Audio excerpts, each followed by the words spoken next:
Welcome to the Pokepress Digest Podcast, a Pokemon news magazine show.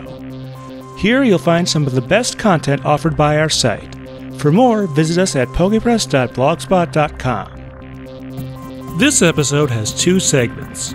For the first, I interview Erica Schroeder, a longtime voice actor in the Pokemon dub. We talk about how she got into the anime, her work as the singing voice of Meloetta, and her roles in the recently released movie Pokemon: The Power of Us. The second segment covers the music of the 14th Pokemon movies. And no, that isn't a mistake. And from Pikapi Podcast helps me sort out the extra large amount of material we had to cover this time around. Listen to find out if two songs from Every Little Thing, or the two versions of Follow Your Star, come out on top. Thanks.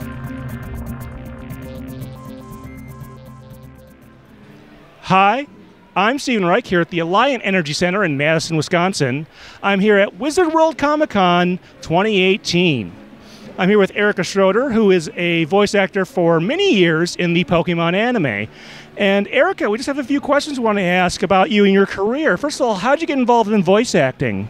Well, I went to school for a Bachelor of Fine Arts in theater performance, and then I think it was about 2002, I got an audition for Ultraman Tiga, which is a live-action series, and I landed one of the lead roles in that, and then kind of that sort of started the whole web spreading. But it was a life goal that I set when I was like 8 years old, that I wanted to be the voice of an animated cartoon character. Gotcha there. Now, as far as Pokemon goes, you started, I forget exactly when. I know one of your first major roles is in the 7th or 8th season. You started as Nurse Joy. How did that come about? I started in season 6 as Nurse Joy. I think I actually played like a little bully character first. I can't remember what his name was in one guest episode. But Megan Hollingshead had moved to the LA. She was moving to LA to the West Coast, and so they needed a voice replacement for her. I didn't know who I was going to be auditioning for to replace. I just knew that the person who voiced that character was leaving, and so I went in and auditioned for Nurse Joy and got the role. Ironically, she also played My Valentine in Yu-Gi-Oh! And I auditioned separately for that and got that as well. So I must be a good vocal and emotional match for Megan. So I owe a lot to her. Thank you, Megan, for moving to the West Coast. Yeah, you know, sometimes you just got to be in the right place at the right time. All right, well, let's talk about some of your more recent roles. The folks at home may have noticed you have a little, actually, I just had serendipity to bring in a little Meloetta doll, but actually you voiced that character in the black and white version of the anime. What was that kind of like? It was wonderful. I don't know if people know the way it worked, but I didn't voice her for her, regular stuff. I only voiced her songs. Because they used the Japanese voice actress for anything that when she wasn't singing. So it was awesome. I really enjoyed it. I didn't get any sheet music, so that was interesting. And there's so many different vowels in the Japanese language that I sort of had to listen for and modify to sort of capture those. But it ended up being one of the more impressive roles to my daughter, which was exciting because she loves the way Meloetta looks, she loves the way Meloetta sounds, so that was kind of exciting for her to learn that I did that. All right, there's one other thing we kind of want to talk about, though, with Pokemon. As we're recording this, you just released, or the Pokemon Company just released the newest movie, The Power of Us, not to be confused with an earlier movie, but you actually have a few roles in that one. Why don't you tell us about those? Sure. I play the mayor's daughter, and that's Margot. The mayor's daughter's name is Margot. She's real cute and little and pink hair and a little yellow bow in her hair. She's a real pivotal character in this film. And I also play a couple of other characters. Let's see here, Wobbuffet. I took over for KZ Rogers in Sun and Moon. And I also play Eevee, which was very exciting and a ton of fun. And the other two characters that I played were Teddy Ursa and I just told you, Ditto. And there was actually a scene or two with Margot, Ditto, and Teddy Ursa, and nobody else on screen. So it was funny because I voiced the Pokemon first. And then I discovered that I was going to be playing Margot, and I went back in and voiced her, and then realized I had a couple of scenes all by myself. Yeah, that's really neat seeing the logistical stuff. Did you do the 2 Pokemon voices when you have multiple characters in a scene like that? Is it typical that you will do one character, then the other character, then the other character? Do you ever try and mix and match within the same vocal thing, or do they try to separate that out? It depends on what the director is feeling like is the priority for that day, for the deadlines and stuff like that. But typically, I will voice one character, and typically it'll be the higher voiced character first, all the way through. So if I have 4 episodes that day or something, I'll do, let's say, Teddy Ursa. I would do all 4 episodes of Teddy Ursa or Sylveon, right? And then when I'm finished with that, then I would do Wobbuffet, because you want to do the smoother and higher voiced stuff first, and then the rougher and lower textured stuff just for vocal preservation. You wouldn't want to do it the other way around, because then Sylveon would sound Sylveon could sound scratchy or something like that. So that's kind of how we do it. Sometimes it's based on what Lisa Ortiz is, the current director. She's wonderful to work with. What the deadlines are, but most of the time she's very kind to me and asks me what I would like to do first, and she knows now. She doesn't have to ask me. She knows I like to do higher to lower. That's some really great inside info. I'm glad we were able to find out about that, as well as some great facts about the new Power of Us movie. It's getting some good buzz, so I think you're pretty proud of your work there, aren't you? Pretty proud of it. It's been great, and I got to see it twice in the theater, which is amazing. I wanted to see it with my kids because it was the first time I got to be in a movie theater watching something that I'd worked on with my children, and it was really a special thing, because I've been with the show for so long, and now they are huge Pokemon fans, particularly my son. He's a massive Pokemon fan. Oh, and I have to tell you this, my daughter and I had premieres the same week, because she is in Mirai, Mamoru Hosoda's Mirai, so I saw it last night. So that's why I flew in this morning. It was kind of crazy. But and then I got to see the Pokemon movie again with the cast. So it was really fun. There was about maybe 25 of us that saw it together. Awesome. Love learning these types of things. All right. Well, thank you very much, Erica. This has been Stephen Reich at the Alliant Energy Center at Wizard World Comic-Con 2018.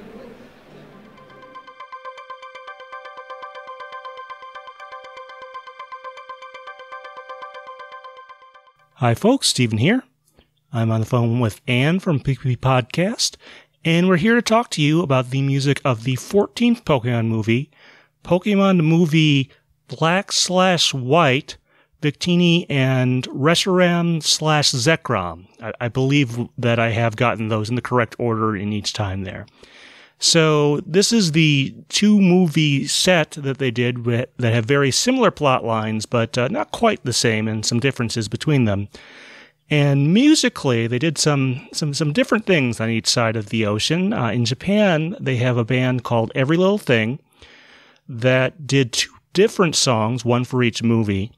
And then in the English version, we have 2 different versions of the same song, Follow Your Star. There's the Ideals mix in the Zekrom movie and the Truth mix in the Reshiram movie. So a lot of stuff to talk about there, because there's a lot of people involved. I think Ann and I both had to do a little extra work on this one, but that's okay. It was fun. It was worth it. All right. Well, we divide this into 3 segments. We're going to talk about the production background, then the songs themselves, and then sort of do a compare and contrast and decide which one we like best. But we start each phase on the Japanese side, and Anne, why don't you start by talking a little bit about Every Little Thing, the Japanese group? Yes. So Every Little Thing is also known as ELT. They debuted in 1996, and they continue to be active today. They are one of the best-selling artists in Japan. If you're a fan of anime or Japanese music, you have probably heard of them. I'm kind of a big fan of them myself. And they are a pop/soft rock duo. They originally debuted as a trio, starting when Kaori Mochida, just off of a somewhat unsuccessful stint in a girl group called Kurobuta All-Stars, she sent in a demo to the Avix Tracks label, wanting to be a solo artist, at the same time that Mitsuru Igarashi was looking for a singer to form a unit with him and his keyboard, and he just happened to know this other guy named Ichiro Ito, who was off playing Van Halen cover songs at the US Air Base, and somehow the stars aligned and these three formed a group. Igarashi, the middleman, he left after a couple of albums and left Kaori and Ichiro to go on as a duo. And they seem to have made that work for them despite there being a 10-year age gap between them. According to Ichiro Ito, when he first met Kaori Mochida, she was this little teenager decked out in gyaru fashion, and he was just staring at her like, I don't even know how to relate to you. But again, they seem to have made it work. Before Igarashi left, Every Little Thing had a more synthesized pop rock sound, but after he and his keyboarding skills left, ELT was just a singer and a guitarist, so it forced them to change their sound a bit and evolve. And because the dude left with barely any warning right before a tour, Kaori and Ichiro decide to go ahead with the tour and just keep touring for 2 years as an acoustic act and try to figure out who they were musically now. And that gave rise to the sound they're known for today, more of the soft rock, light pop sound. And this also gave them a bit more creative freedom like that, because, the guy in charge left, so now Kaori starts writing more songs. They start changing the type of music and the type of lyrics they do, and they see a rise in sales and attention, and they started charting higher on the Oricon Billboard, which is a Japanese music industry sales ranking. And they got what every artist hopes for, which is commercial tie-ins, and some of the ones you listeners might recognize are some of classic anime like Initial D and Inuyasha. And as of now, they have reconnected with the former bandmate Igarashi. He often composes and produces for them. And the duo is currently still active. Their last album was released in 2015, Tabi Tabi. And their general sound, that sort of soft rock power pop sound, has remained fairly consistent, but there is some variation from album to album. Notably, it seems like every year, Kaori just keeps singing higher and more cutesy. Like, by the time her career's over, I expect her to be straight up shattering glass. But they always kind of gravitate to a very soft and sweet sound and kind of hang out in that type of feel that suits her voice pretty well. Kaori has a few solo projects. She actually originally intended to debut as a solo artist, so over time she took over a lot more musical control of both the band, writing songs and lyrics, but also producing solo albums. But even through her solo career, she was still just as involved in ELT. Ichiro has also produced a solo album called Diversity in 2009. He's a quieter guy in the public eye, so I found a lot less info on him, whereas Kaori's done like a truckload of commercials and shows and writing songs for other people. But Ito does do composition and arranging work for both the band and for other people, it seems. So, and he can be seen around like variety shows from time to time. So like both of them are still very active in Japanese media. Okay, well, that explains who the band is for this one. Any idea how they got involved in this project, whether the songs were written for the movie or anything like that? Well, as usual, all evidence appears to be that the Pokemon Company contacted them or their label and asked them to compose songs for this movie. I imagine, given the nature of the movie and the results that were produced, they were a bit more aware of the movie's themes and production going in, because this is a slightly bigger project than some of the past songs have been. But it looks like they were contracted out of house to produce the ending themes. Sorakoe translates as sky and voice, respectively, and it released as a single in July of 2011. The lyrics were written by Kaori, lead singer of the band. The music was done by a man named Kazuhito Kikuchi, who is a composer and songwriter active in Japan for years and years, writes a lot for the Avix Tracks label that Every Little Thing is on. His big claim to fame is that he's one of the main composers for Hamasaki Ayumi, and he's all over her stuff, so you've probably heard him.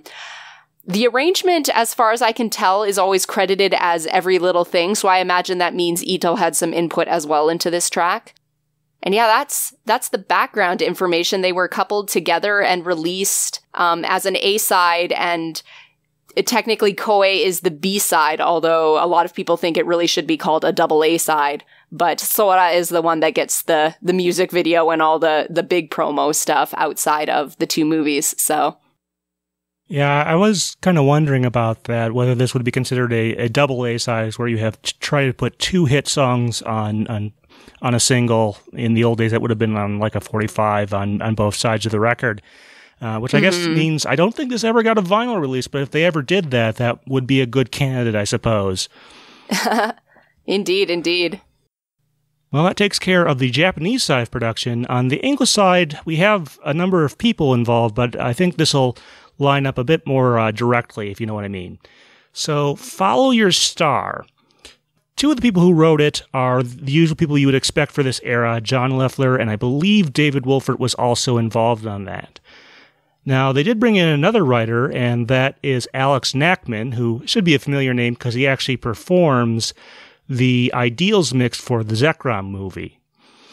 And not long after this came out, I had a chance to interview Alex, and he goes into some of the details about what the process was. It sounds like they were trying to go for two versions of the same song pretty much straight from the start, rather than trying to create two totally different songs, and that was how things sort of came about that way.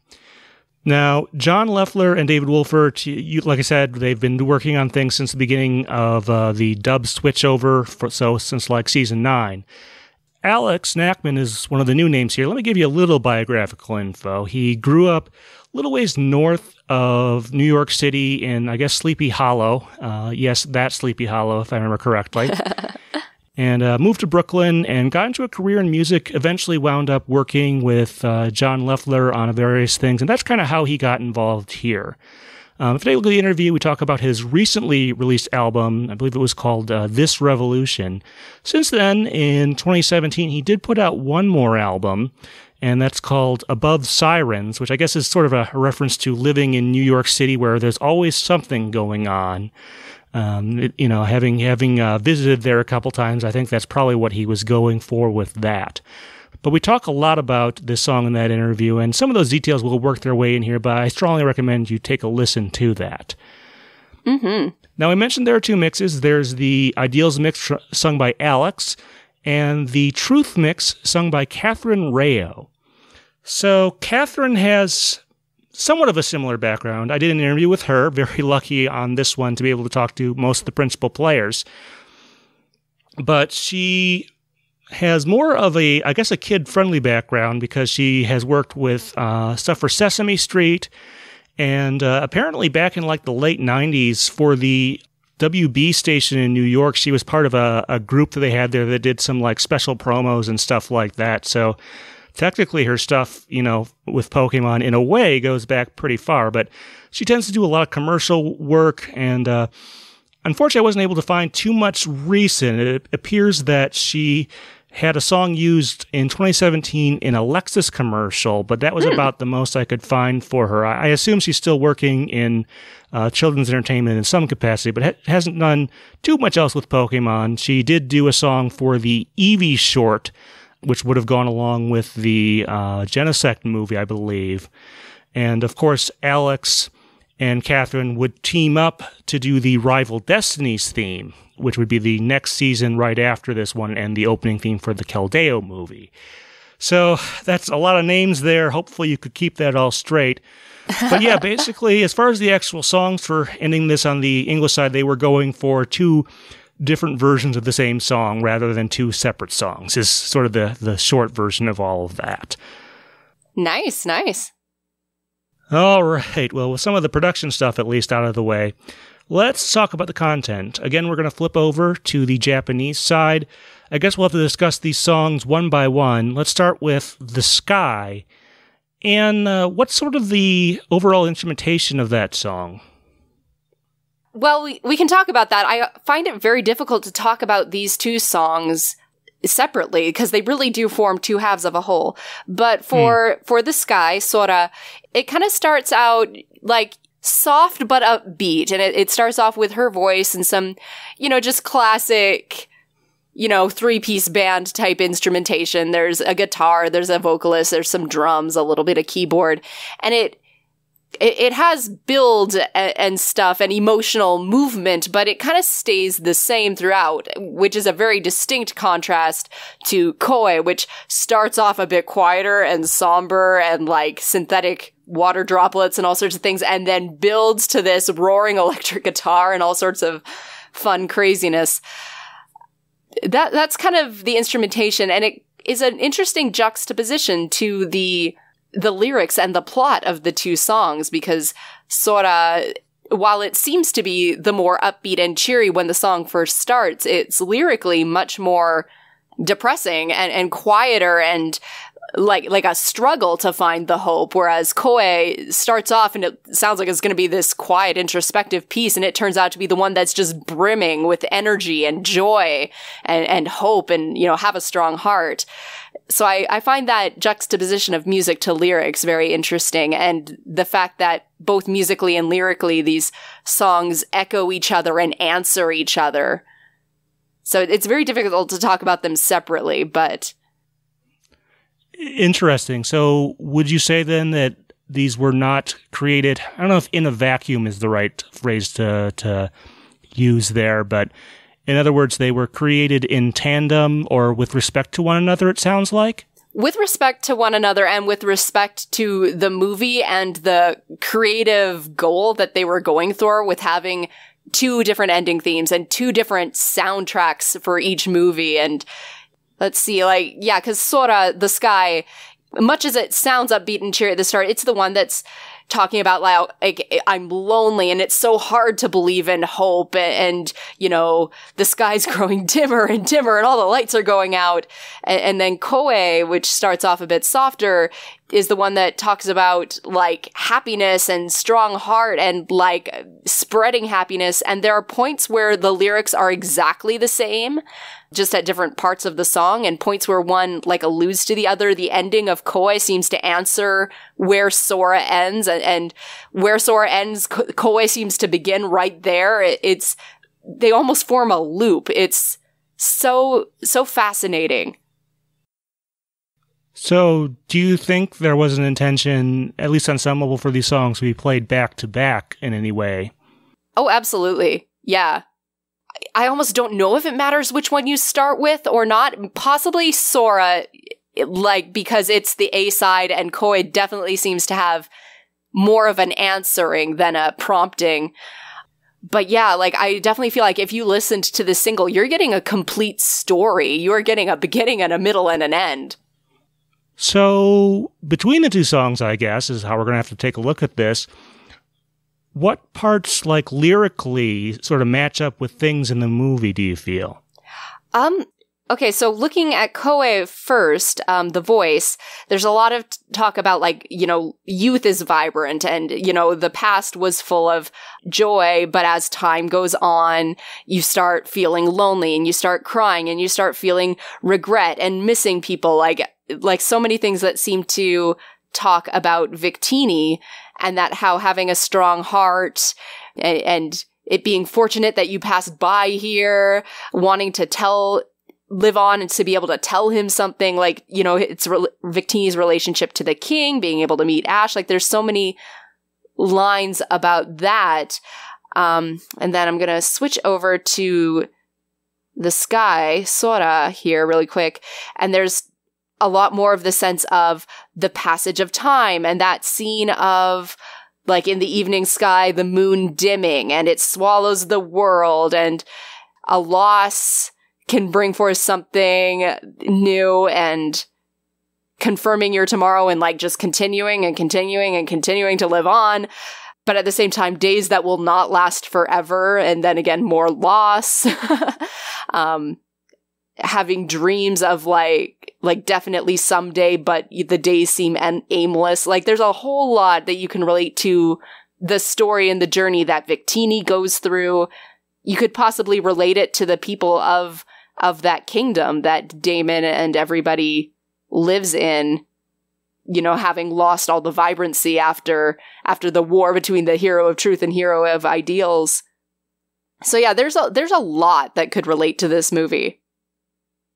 I see. Yeah, having you explain the lyrics, I did look up a translation before we started this. I think that adds probably a fair bit of value to these. I don't want to say they're badly composed or anything. They're decently well, but they're not, I wouldn't say, so amazingly well written and composed that if you didn't know the lyrics, you would be really impressed by them. Not to say that the lyrics are maybe the most awesome thing ever either, but I'm just saying that I think knowing the lyrics gives more value, I guess, to it. Is that about right?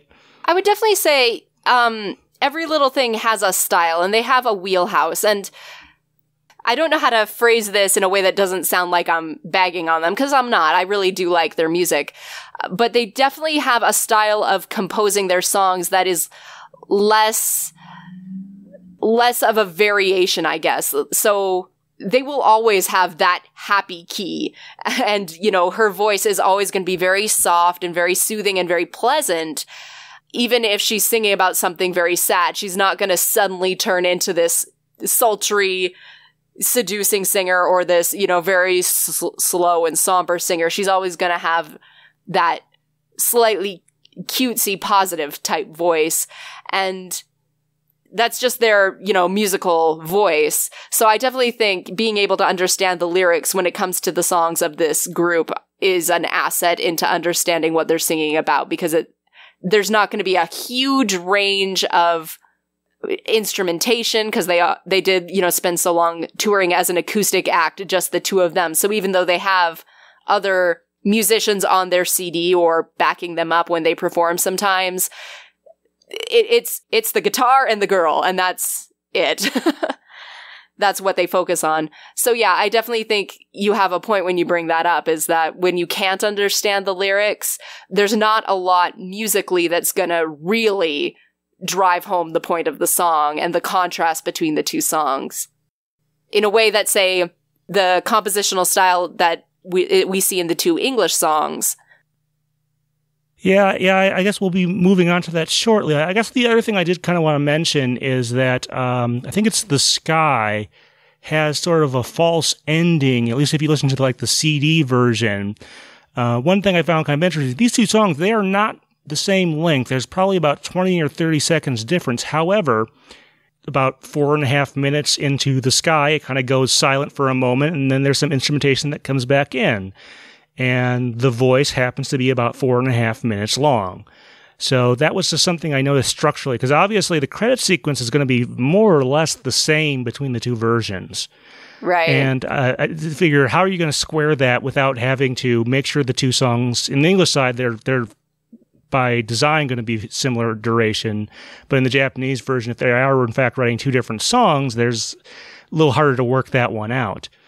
That makes sense. Yeah. Being that Sora is kind of similar in style throughout, it's the one that if it's a shorter song, it's most easily to add on a bit of an extended outro to make it fit the entire credits sequence, whereas Koei starts in one place and ends in a very different place, so it would be much more difficult, I think. All right. Well, with that being said, I think it's about time we move over to the English side. Follow Your Star. So both versions have more or less the same lyrics, but definitely different instrumentations and styles. Let's go with the Ideals mix. That's the first version I heard, because that was the one used in the Zekra movie, which, if you may recall, there was a limited theatrical event showing of this across the United States, at least, back when this originally came out. And so that's the version I heard first, since I did get to see the credits in that version. If you go back to the interview I did with Alex, it has more of a dreamlike quality, he says. I would kind of agree with that, because, of course, Ideals are supposed to be something more aspirational. Do you feel that this version of the song does that, Anne? Yeah, I do. It very much seems a lot more internalized and contemplative. Not necessarily in a slow way, because the song has quite a bit of energy, but yeah, definitely again, it's hard to talk about these two in isolation. You almost have to talk to them together, because Truth is very much like I feel like the singer is talking to me directly, telling her truth. Whereas Ideals, I feel like the guy is talking more to himself.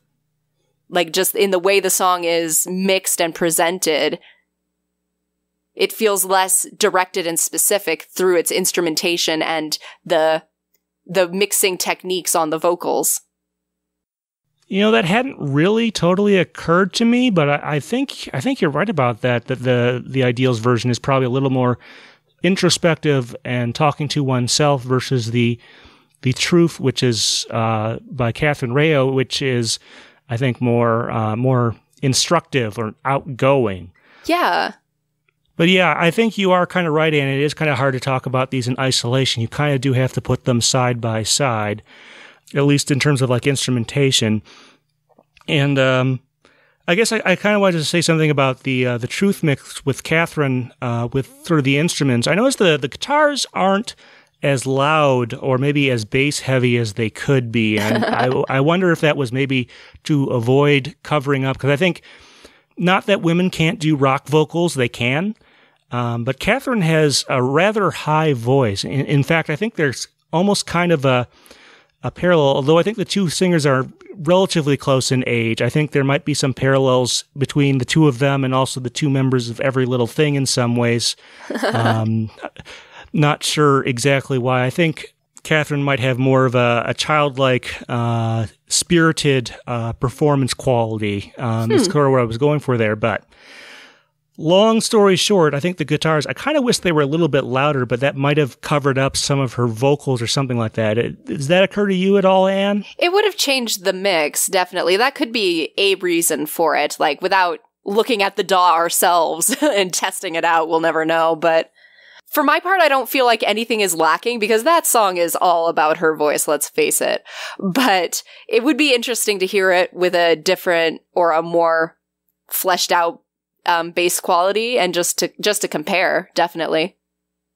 So maybe that's a sort of a mishmash you could do, sort of combine elements from both. That might be a good cover opportunity for someone out there. Mm-hmm. Okay, well, I guess we sort of contrasted sort of the instrumentation and whatnot. What about the vocals? Like I said, the lyrics, I should say, are pretty much the same between both. I have a few ideas about what I think this is describing.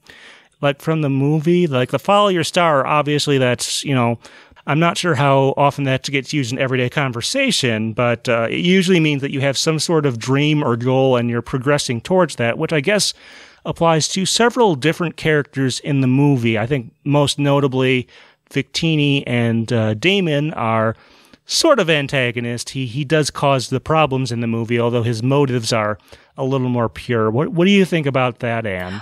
Well, honestly, I'm of two minds, because on the one hand, I feel like the theme of like following your dream, following your star, while it has a presence in this movie, most notably with Damon and like the ideals that he's trying to create in the world or the truth he's trying to follow, I do feel that the way the song presents that sort of follow of your dreams mentality is much of the lesser through lines of the movie. I feel like if that was what they were going for, there were so many other ways to tackle it or so many other themes to hit upon. At the same time, the truth and ideals of Pokemon are exactly what this song is, like being a good friend and following your dream, following your star, finding your place in the universe and helping other people to do the same. So, like, I feel like this is the one of the few movies where the English side is not as literally tied into the movie as I've come to expect. So it's kind of throwing me a little. But for my part, I'd say that following your dream, following your star is one of the sub themes of this movie compared to all the other stuff that people are dealing with in that story. Well, I guess I should ask you then. I agree with some of what you said there, but what would you say the main sort of theme of this movie then is then? I guess I'm a little perplexed by your response there, at least parts of it. It might be a perception thing, but yeah, for me, like, the movie is very definitely about, like, you need both sides of a story to see truth and the nature of conflict and the way that two people can see an entirely different story based upon which point of view they have. And the nature of conflict, and that we cannot get at the goal without like both sides, even though both sides are so completely different. Like to get to the metaphor of this movie's existence, like this movie cannot be canon for the sole reason that there's no way both of these movies could have happened at the same time in the way they happened. Like there are parts that are completely different and don't mesh, but at the same time, you need both the black movie and the white movie in order to get the full sense of the story. And in both the black and white video games and the Unova series as a whole, that's a theme that constantly comes up that this movie illustrates, is that even though both sides cannot reconcile, there are details that will never be agreed upon. Did he have a this or did he have a that? Did they go this way? Did they go that way? But you, at the same time, need both of those things together to get the whole story. And with both of those things that still clash and don't quite mesh, you get a better picture. You get a better movie experience. So I feel like because that is what the entire project of this movie was built around, I feel like those sorts of themes would have been a much more powerful thing to target for the ending theme than following your dreams, which is a legitimate thing that does come up in this movie and comes up all the time in Pokemon. And like, I don't want to jump back too far into Sorakoi, but I feel like what they were doing musically fits in a bit more with that creative project, but what's going on musically on the English side fits definitely into that creative project. So again, I'm of two minds, because musically, like what Alex did captures that theme perfectly, but lyrically, I feel like they focused on a theme that is not as prominent.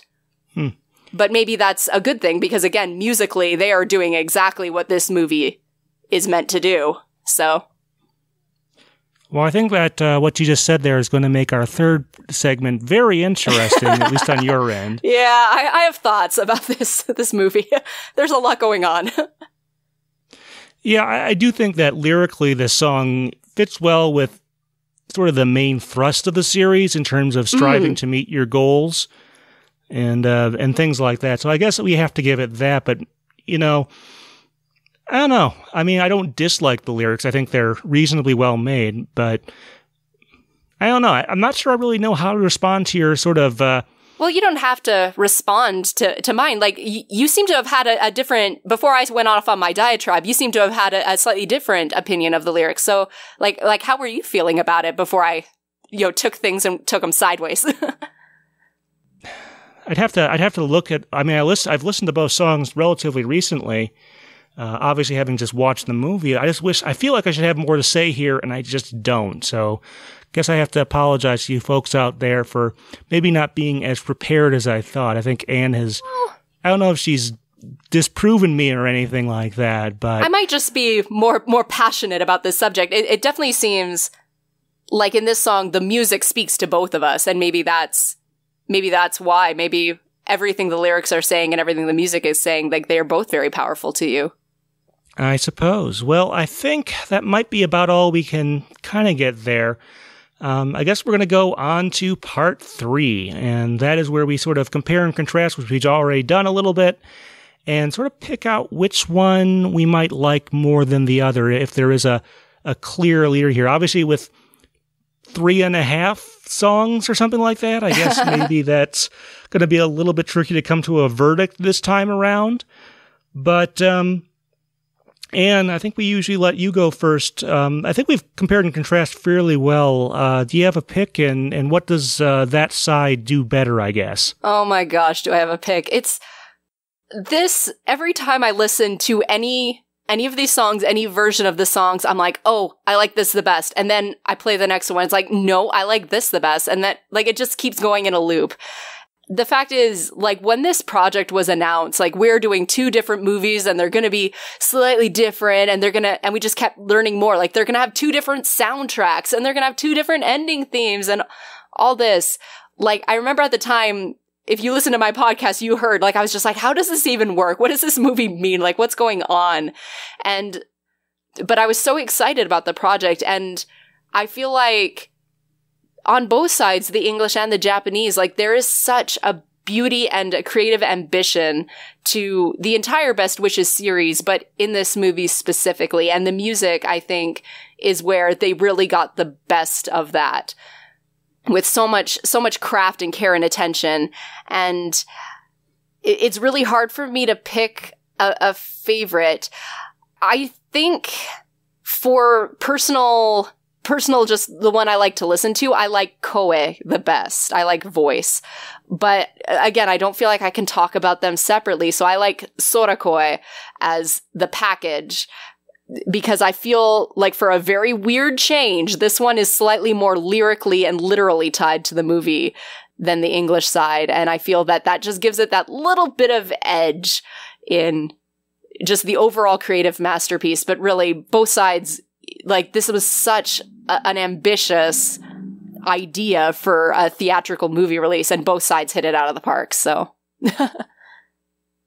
Okay, well, I guess from my end, I don't know, like I said, I did read through a translation of the Japanese songs, and I think lyrically those might be better tied to the movie, but if I had to pick a pair of these to listen to, it's probably going to be the English one, just because I think that side does the musicality of those better, and maybe the ultimate answer / version of all of this would have been to sort of use something more akin to the instrumentation differences of the English side and maybe the lyrical tyings of the Japanese side. But I guess which one I prefer is probably going to be the two English side songs.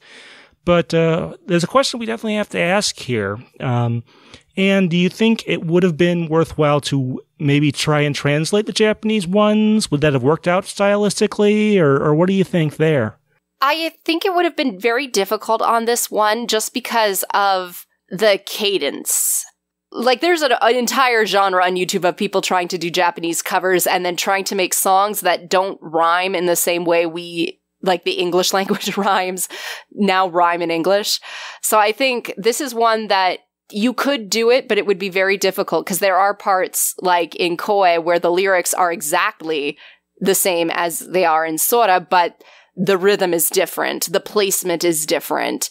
So you'd have to work really hard to get it to fit and still have it have the same effect of echoing the other song and answering the other song. So I definitely think it could be done.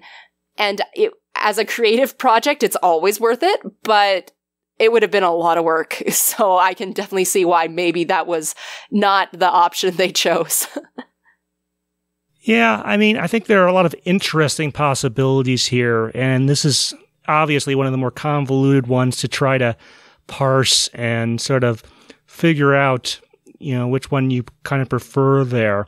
So I'm not sure I have a real great answer other than what I just said there, that musically I kind of prefer the English ones, and something is definitely, even though you can translate the Japanese lyrics, something is kind of lost there that I think makes it not work perhaps as well. But none of these are bad songs in my book, and I'm glad they're all out there. Well, I think this discussion has shown that there's a lot of permutations and questions we can ask, and for the sake of time, I think we're going to kind of have to move on from there. So I guess this is one of our ones where we didn't come to as well-defined of an answer as maybe we would have liked with these, not just in terms of quality, but on some other things. We may revisit this movie at some other time if, say, they ever do a dual release again. I don't know if they're ever going to try that one again, Anne. What do you think? I don't know, but I'd be happy to. This is a movie I feel I get more out of every time I watch the pair of them, just because, oh gosh, there's so much going on. There's so much happening.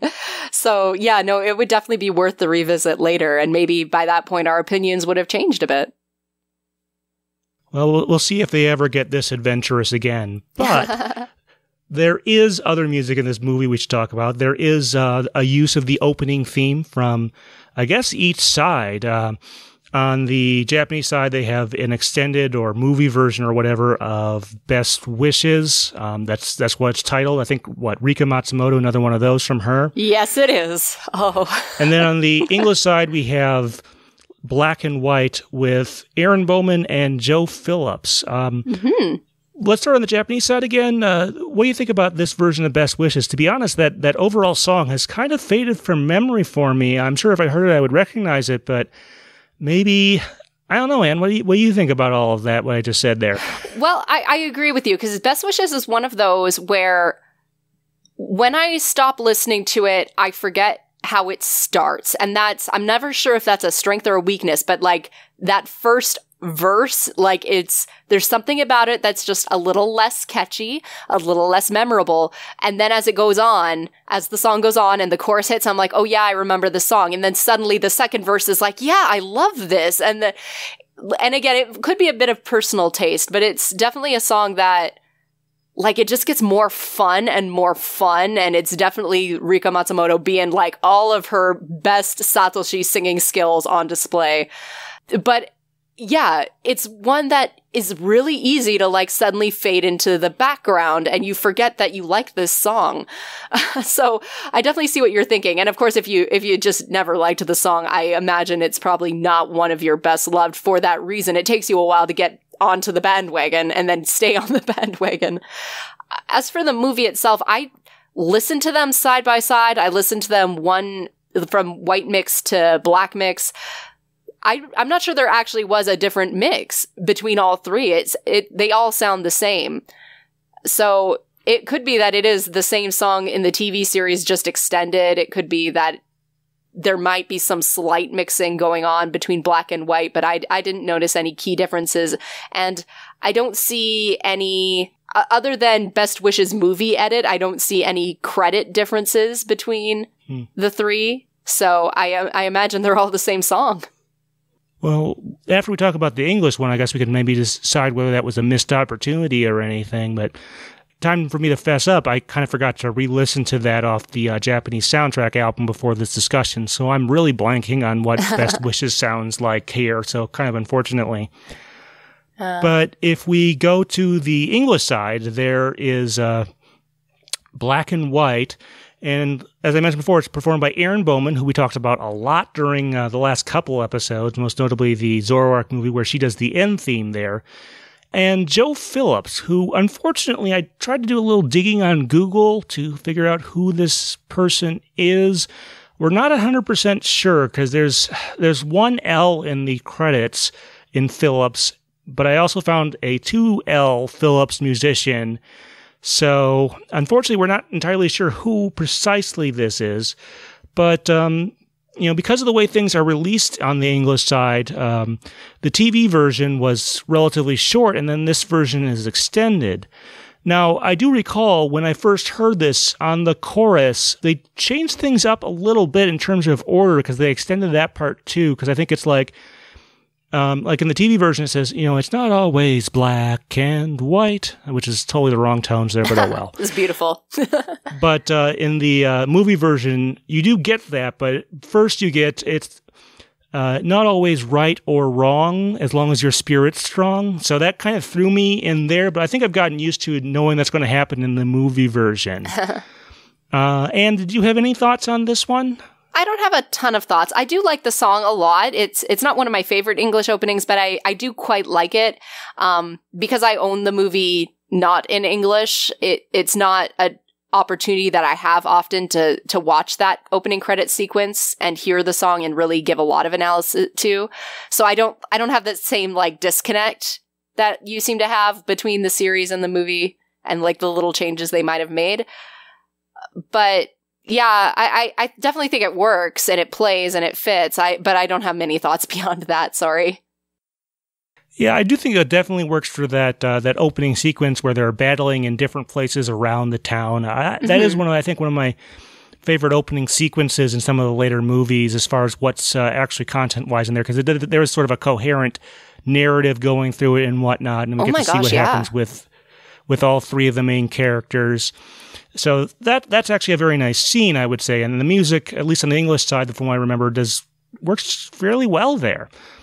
But we had mentioned earlier that, they, unlike the ending themes or the opening themes, there don't really appear to be any like musical differences on either side. Do you think that was maybe a missed opportunity, or what do you think they should have or could have done there? I am honestly not sure, because I feel like to not even have different mixes is such a bizarre miss that it almost has to be a deliberate choice.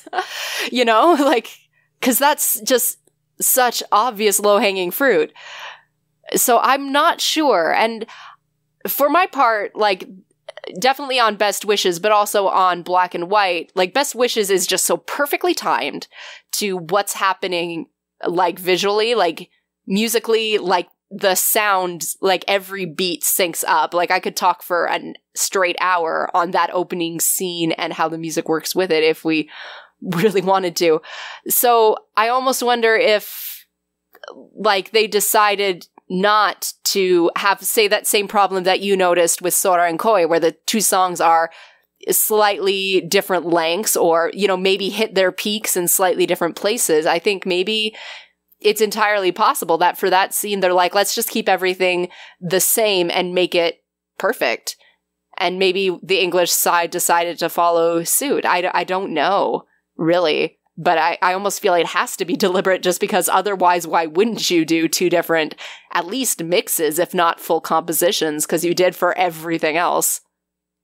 I suppose so. I mean, I'm not musically talented enough to have any idea where you would go with that. But I did want to throw that out there because I think that's kind of an interesting thing. Now, you did mention that you did allude to that some of the background music or background score is different. That is the case, although there is a fair amount of overlap. If you bought the score for this movie, it comes on 2 CDs, and there are some tracks that differ between the two versions of the movie. Now, unfortunately... some tracks? Friend, there are 2 different composers who composed entirely different scores. I guess I didn't notice. I think this is...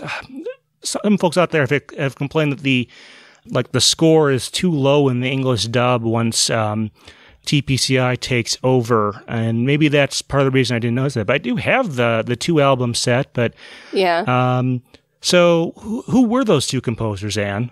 Okay, so by all accounts that I could dig up, which were a little limited, it was kind of an interview with Toho Nation and a lot of IMDb, but White was given to Kazuhito Sawaguchi, and it seems that Black was given to Akifumi Tada. They've both done a lot of anime music and some stuff for Pokemon as well, and this is the first Pokemon movie not to be scored by the same person who scored all the previous movies. He gave it off to the 2 of them and let them go nuts. And the difference is White by Sawaguchi, like, is a lot more sedate, and there's like a lot more flute music, like when they're doing the history book pop-up scenes, whereas Akifumi Tada almost has a more traditional Pokemon style of composing. It's a lot more bombastic. There's a lot more bold instruments, and it's a lot louder. So it's very interesting to watch key scenes of the movie, like where Ash is kind of dying of hypothermia or something. Like, those are very different musical choices. Again, the history book pop-up scene. I think there are some tracks that are similar, like, you know, World of Pokemon and the like, that are just always the same in the opening theme. But, you know, there is a different theme for Reshiram. There's a different theme for Zekrom. And on the whole, each one composed their own score, and it's kind of fun to look through and see where they vary very differently than the others. I guess I'll have to pay. I knew there were at least some tracks that had different versions. I didn't realize that they were that different, but maybe after seeing the Pokemon the movie White in theaters, I didn't pay quite as much attention to the other version of it when listening or watching it through. So yeah, I suppose that's... Sorry, I was just going to say, because I don't own it in English, I've not had the opportunity as often to get to watch it in English. I've often wondered if they kept that the same, if they did use the 2 separate scores for the 2 separate movies. I can't imagine that they wouldn't. At least in places, I assume they did, but I'd have to double check there. Yeah, like, that would be something to find out if anyone knows, because I've been very curious about that. I've not heard a lot of chatter about it, so sometimes I wondered if maybe they didn't, and that's why there's not as much commentary on 2 separate scores. A good question for you folks at home out there. Mm-hmm. Any particular score cues you wanted to call out here? I really love that. Who is it? The mayor guy who's at the very start of the battle competition. He's got the Pokemon that hook up into his organ and the music starts playing. I really like both of those organ themes. They're very different, but I like them both. It's kind of a similar situation that we have with the ending themes where it's like, I feel like I really love the one until I listen to the other, and I feel like I need them both to get a full picture of this movie. But I love the flute themes and the very kind of, not Celtic, but very like pastoral and period piece that goes on in the Reshiram side during a lot of the flashbacks and the history portions, and the kind of more sedate, quiet, and almost no score at some points when like Ash is nearly dying and all that. But then again, I also really love like the very powerful music that happens when Reshiram and Zekrom are battling that Tada has during the black version. So yeah, there's a lot of differences. There's so much going on.